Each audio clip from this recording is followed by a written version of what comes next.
Film की शुरुआत होती है हेलिना नामी लड़की को दिखाते हुए जो पिछले 20 साल से ऑर्बिटर 9 नाम की एक स्पेसशिप में रह रही है। पता चला है कि ये स्पेसशिप सेलेस्टियल प्लैनेट की तरफ बढ़ रही है ताकि वहां जाकर पता चलाया जा सके कि सेलेस्टियल प्लैनेट इंसानों के रहने के काबिल है भी या नहीं, क्योंकि अब जमीन आहिस्ता आहिस्ता तबाह हो रही है और इंसानों की आबादी बढ़ती जा रही है।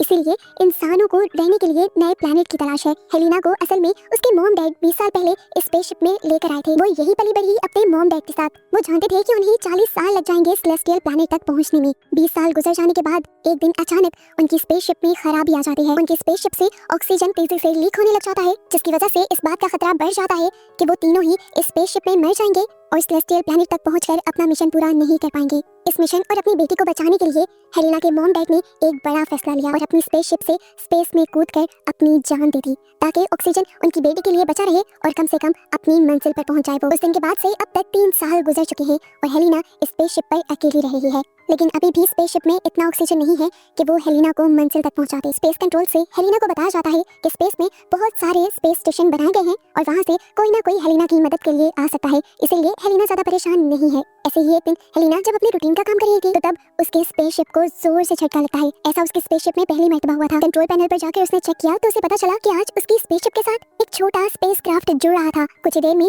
हेलिना की स्पेसशिप के अंदर एक स्पेस इंजीनियर आता है जिसका नाम एलेक्स था। हेलिना उसे देखकर बहुत ज्यादा हैरान थी क्योंकि पहली मर्तबा उसने अपने मॉम डैड के अलावा किसी तीसरे इंसान को देखा था। एलेक्स अपने साथ एक छोटा रोबोट भी लेकर आया था। वो हेलिना को बताता है कि मेरे पास सिर्फ 50 घंटे हैं और इन्हीं 50 घंटों में मुझे तुम्हारे स्पेसशिप का ऑक्सीजन टैंक ठीक करना है। एलेक्स काम पर लग जाता है और रात होने पर हेलिना उसे डिनर के लिए इनवाइट करती है।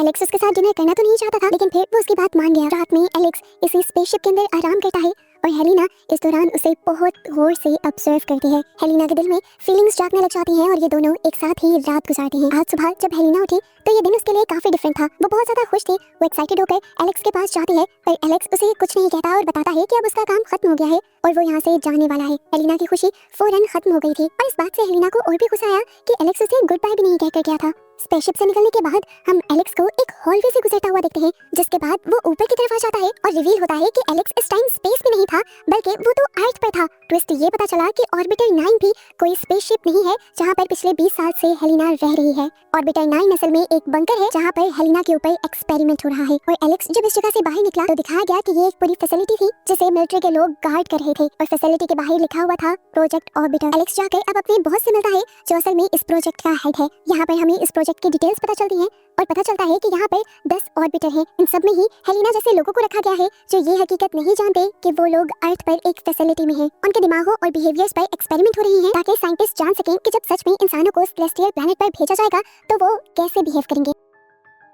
एलेक्स बॉस से कहता है एक्सपेरिमेंट तो ठीक चल रहा है पर क्या ये उन 10 लोगों के साथ ज्यादा नहीं है जो सच में नहीं जानते उनकी लाइफ तबाह हो रही है उन बंकर्स में। बॉस एलेक्स से कहते हैं रिलैक्स रहो, उन 10 लोगों का सैक्रिफाइस ह्यूमैनिटी के लिए ही है। 20 साल के बाद अगर हमारा ये एक्सपेरिमेंट कामयाब हो जाता है तो हम फाइनली पहला स्पेसशिप सेलेस्टियल प्लैनेट तक भेजेंगे जहाँ जाकर इंसान अपनी एक नई दुनिया बसाएंगे। बॉस एलेक्स से कहते हैं ये एक्सपेरिमेंट हमारे लिए बहुत ज्यादा जरूरी है क्योंकि पूरी ह्यूमैनिटी पूरी इंसानियत को दूसरे प्लैनेट पर भेजना है और इसके लिए कोई रिस्क नहीं लिया जा सकता। ये बातें सुनने के बाद एलेक्स अब अपने घर के लिए निकल जाता है। रेडियो न्यूज में बताया जाता है कि आज सेलेस्टियल प्लैनेट की तरफ पहले जाने वाले स्पेसक्राफ्ट को तबाह हुए 5 साल गुजर गए थे। ये वो पहला स्पेसक्राफ्ट था जिसे एलेक्स की निगरानी में सबसे पहले सेलेस्टियल आइलैंड की तरफ भेजा जा रहा था। पर स्पेसक्राफ्ट के स्पेस में लॉन्च होते ही पूरा का पूरा स्पेसक्राफ्ट तबाह हो गया और स्पेसक्राफ्ट में मौजूद सारा क्रू और साइंटिस्ट भी मारे गए। इस हादसे के बाद अब तक कोई दूसरा स्पेसक्राफ्ट सेलेस्टियल प्लैनेट तक नहीं भेजा गया था। उस हादसे के बाद से एलेक्स पूरी तरह डिप्रेशन में चला गया था और अब उसका इलाज भी चल रहा था। घर आने के बाद एलेक्स को हेलिना याद आने लगती है और वो अपने रोबोट से हेलिना की रिकॉर्डेड फुटेज चलाने को कहता है। उसे दोबारा वही गिल्ट सताने लगता है कि हेलिना की लाइफ उस बंकर में तबाह हो रही है। जब उसकी सोचें उसे एक हद से ज्यादा डिस्टर्ब कर देती हैं तो वो अपनी साइकियाट्रिस्ट के पास चला आता है। साइकियाट्रिस्ट बात करने के लिए आज तक उसके सामने नहीं गई थी। ये लोग एक स्क्रीन के पार से बात करते थे। एलेक्स उसे अपनी सोचें बताता है कि किस तरह 10 लोगों को साइंटिस्ट इस तरह इस्तेमाल कर रहे हैं जिस तरह लैब में किसी चूहे को इस्तेमाल किया जाता है और उन सब के लिए एलेक्स परेशान है। अपना सेशन कंप्लीट करने के बाद एलेक्स घर भी आ जाता है और दोबारा हेलिना की पिक्चर्स देखने लग जाता है। उसे हेलिना इतनी याद आती है कि वो दोबारा हेलिना के बंकर की तरफ जाने का फैसला करता है। यहाँ अपने स्पेसशिप के अंदर हेलिना देखती है कि उसके स्पेसशिप में छक्के लग रहे थे। उसका एआई सिस्टम उसे बताता है कि उसकी स्पेसशिप के साथ एक और स्पेसक्राफ्ट अटैच हो रहा है। वो हैरान थी, उसने तो हेल्प के लिए किसी को भी नहीं बुलाया था। थोड़ी ही देर में एलेक्स स्पेसशिप के अंदर आ जाता है और हेलिना ये देखकर हैरान हो जाती है कि उसने स्पेस सूट नहीं पहना था। एलेक्स यहाँ पर उसे सारा सच रिवील कर देता है कि तुम स्पेस में नहीं हो, तुम इस टाइम अर्थ पर ही हो और ये एक एक्सपेरिमेंटल फैसिलिटी है। अगर तुम्हें इस सब से निकलना है तो अभी और इसी टाइम तुम्हें मेरे साथ चलना होगा। हेलिना को उसकी बातों पे यकीन नहीं आ रहा था, वो पिछले 20 सालों से यहाँ थी। तो अब एलेक्स यहाँ पर लगे हुए कैमरास निकालकर हेलिना को दिखाता है। वो बताता है कि बचपन से एक्सपेरिमेंट हो रहा है तुम्हारे ऊपर नजर रखी जा रही है, तुम्हारे बिहेवियर को, तुम्हारी बॉडी को ऑब्जर्व किया जा रहा है। ये सारी बातें करते हुए वो अब कंट्रोल पैनल तक जाता है और हेलिना की पुरानी रिकॉर्ड हुई सीसीटीवी फुटेजेस को लाइव फुटेज के साथ मर्ज कर देता है, ताकि जब हेलिना यहाँ से निकले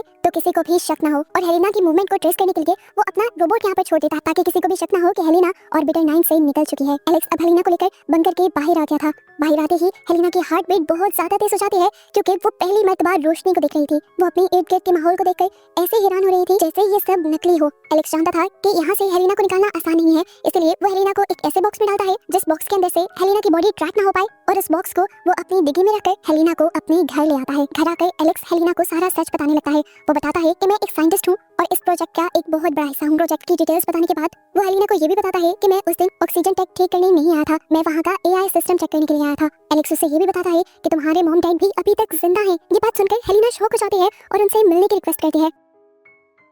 तब एलेक्स उससे कहता है ये गलती भी मत कर देना, तुम्हारे मॉम डैड के लिए तुम्हारे से ज्यादा इंपॉर्टेंट वो प्रोजेक्ट है जिसके लिए उन्होंने अपनी पूरी लाइफ लगा दी। वो लोग भी मिलिट्री और हमारी ही एजेंसी के लिए काम करते हैं। अगर तुम उनके पास गई तो वो तुम्हें दोबारा उन्हीं लोगों के हवाले कर देंगे। अब हेलिना एलेक्स के घर को एक्सप्लोर करने लग जाती है और हर चीज को हैरानी से देखती है। थोड़ी देर में बारिश शुरू हो जाती है और ये हेलिना की जिंदगी की पहली बारिश थी। वो इसे बहुत एंजॉय करती है। अगले दिन हम देखते हैं कि एलेक्स अपने साइकियाट्रिस्ट के पास आया था। उसने बताया कि हेलिना के लिए उसने स्टैंड ले लिया है और फाइनली वो हेलिना को वहाँ से निकाल लाया है। साइकियाट्रिस्ट उसकी बहादुरी पर बहुत ज्यादा हैरान होती है और पहली मर्तबा अब उसके सामने आती है और उसे अपना कार्ड देती है, ये कहते हुए कि अगर तुम्हें कभी भी मेरी हेल्प की जरूरत पड़े तो तुम मुझे याद कर सकते हो। घर आने पर एलेक्स देखता है कि हेलिना उसके कंट्रोल रूम में थी। वो उसे बैठकर सारी चीजें समझाने लगता और बताता है कि यहाँ पर बैठकर मैं उन 10 लोगों के ऊपर नजर रखता हूँ जो उन ऑर्बिटर्स के अंदर हैं, जिन्हें वो लोग स्पेसशिप समझ रहे हैं। इन लोगों को यही पता है कि वो स्पेस में सफर कर रहे हैं, पर दरअसल उनके ऊपर एक्सपेरिमेंट हो रहा है। उनके पूरे ऑर्बिटर के अंदर कैमरास लगे हैं सिवाय बेडरूम के और वॉशरूम के। ये सुनकर हेलिना डर जाती है और कहती है अगर अब मैं कैमरास में ना नजर आई तो अथॉरिटीज को पता चल जाएगा कि मैं वहाँ पर नहीं हूँ। तो एलेक्स बताता है कि मैं पहले ही तुम्हारी रिकॉर्डेड फुटेज को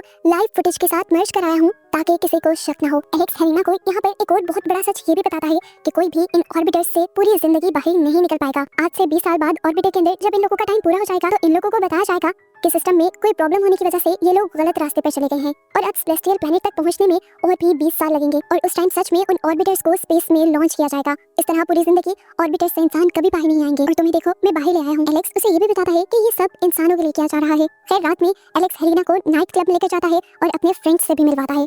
और यहाँ पर जब सारे एलेक्स के दोस्त हेलिना के बारे में पूछते हैं कि वो कहाँ से आई है तो एलेक्स उन सबकी बातों का रुख मोड़ देता है। कुछ दिन गुजरते हैं और एलेक्स हेलिना की बॉडी पर कुछ निशान दिखता है और परेशान होकर उसे अपने डॉक्टर फ्रेंड के पास लेकर जाता है। उसका फ्रेंड हेलिना का चेकअप करने के बाद उसे बताता है कि हैरानी की बात है हेलिना की स्किन बहुत ज्यादा सेंसिटिव है, ऐसे जैसे वो कभी धूप में निकली ही ना हो। क्योंकि डॉक्टर को कुछ समझ आ रहा था तो एलेक्स भी उसे कुछ नहीं छुपाता और उसे बता देता है कि वो हेलिना को ऑर्बिटर से निकाल कर आया है। फिर ये लोग दोबारा घर आ जाते हैं और अगले दिन जब एलेक्स घर पे नहीं होता तो हेलिना एलेक्स के ऑफिस में जाती है। वहाँ पर उसे सारे ऑर्बिटर्स की फाइल मिलती है जिसमें से वो अपनी फाइल निकालकर जब चेक कर रही होती है तो उसे एक बहुत बड़ा सच ये पता चलता है कि वो कोई नॉर्मल इंसान नहीं थी बल्कि उसे क्लोनिंग कर बनाया गया था। ये सच एलेक्स उससे छुपा गया था और ये सच जानकर वो टूट चुकी थी। इसी फाइल में हेलिना के पेरेंट्स का भी एड्रेस था जिसके जरिए हेलिना को क्लोन किया गया था। हेलिना अब उनसे मिलने का फैसला करती है और अकेले ही एलेक्स के घर से निकल जाती है। एलेक्स जब घर आता है तो वो हेलिना को ढूंढता है। हेलिना जब उसे कहीं नहीं मिलती तो वो अपने ऑफिस में जाता है और हेलिना की खुली हुई फाइल देखकर समझ आता है कि हेलिना अपने पेरेंट्स से मिलने के लिए निकल चुकी है। हेलिना अब अपने पेरेंट्स से मिलती है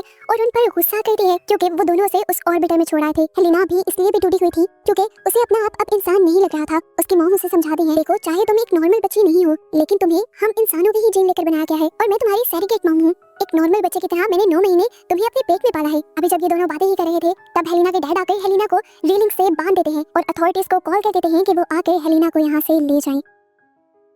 हेलिना समझ आती है कि एलेक्स ने सच कहा था।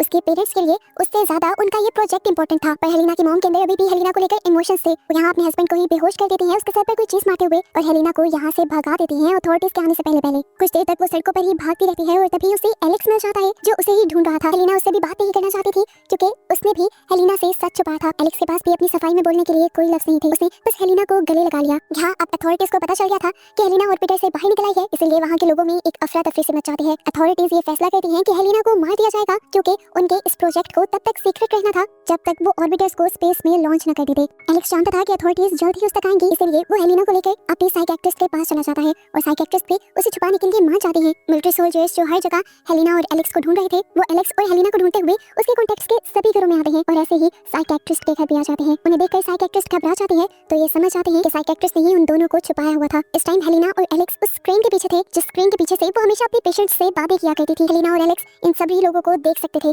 साइकियाट्रिस्ट जब उन्हें सच्चाई नहीं बताती तो वो साइकियाट्रिस्ट को ही शूट कर देते हैं और पहली मर्तबा अपने सामने होते इस मर्डर को देखते ही हेलिना चीख मार देती है और ऐसे ये लोग यहाँ पर पकड़े जाते हैं। और इससे पहले कि कोई और उन्हें पकड़ लेता, वो लोग इस बिल्डिंग से निकलकर ऊपर की तरफ भागने लग जाते हैं। अभी वो थोड़ी दूर गए ही थे कि हेलिना ने रुकने का फैसला कर लिया। वो जानते थे कि अथॉरिटीज किसी भी तरह से उन्हें पकड़ लेंगे, चाहे वो कितना भी भाग लें, इसलिए वो अपनी गिरफ्तारी दे देते हैं ताकि कम से कम एलेक्स बच सके। रात में एलेक्स टूटा हुआ नाइट क्लब में आ जाता है, जहाँ वो अपने फ्रेंड डॉक्टर से भी मिलता है और देखता है कि उसकी कंपनी के लोगों ने डॉक्टर को भी बहुत मारा था उसी के बारे में पूछने के लिए। यहाँ पर डॉक्टर उसे एक और हैरानी की बात ये बताता है कि उसने हेलिना के बहुत सारे टेस्ट किए थे और टेस्ट की रिपोर्ट्स के मुताबिक उसे पता चला कि हेलिना अर्थ के एनवायरनमेंट में सर्वाइव कर ही नहीं सकती, क्योंकि वो पिछले 20 साल से ऑर्बिटर के अंदर ही है और अगर उसे जिंदा रखना है तो उसे वापस ऑर्बिटर के अंदर ही जाना होगा। ये सोचते हुए एलेक्स के दिमाग में एक नया आइडिया आता है और वो फौरन अपनी कंपनी में वापस जाता है, जहाँ पर हमें पता चलता है कि अथॉरिटीज हेलिना को मारने का ऑर्डर दे रही थी, क्योंकि वो जानते थे कि अब हेलिना को ऑर्बिटर 9 से बाहर निकलने का रास्ता पता चल गया है और अब हेलिना ऑर्बिटर 9 के अंदर नहीं रह सकती थी। इससे पहले कि वो लोग हेलिना को मार देते, एलेक्स वहाँ आकर अपने बॉस से कहता है, मेरी बात सुनिए, हेलिना इस टाइम प्रेग्नेंट है